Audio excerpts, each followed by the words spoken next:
Welcome to the Slop Temple. We pray this video helps. In this video, I will explain how to see your Betterment exam hall ticket. First, navigate to the official website of your examination board. Look for the dedicated section or link related to Betterment exams or hall ticket downloads. Having your registration number and date of birth ready will streamline the process significantly. This initial step is crucial for a smooth and quick retrieval of your document.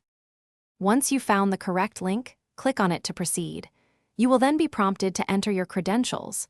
Carefully type in your unique registration number, ensuring there are no errors.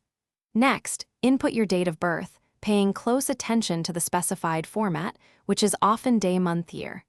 Double-checking these details prevents common access issues. Before finalizing your request, take a moment to verify all the information you've entered. Confirm that your registration number and date of birth are absolutely correct. Then, click the Submit or Download button to generate your hall ticket.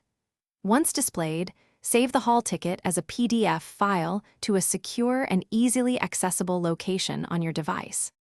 After saving, it's highly recommended to print at least 2 copies of your Betterment exam hall ticket. Keep one copy safe and carry the other to the examination center. Carefully review all the details on the printed document, including your photo and signature. Also, for a fresh ride, check the description for a link to Little Tree's black ice and other great deals. Good luck with your exams. Thanks for watching. Consider subscribing if we helped you.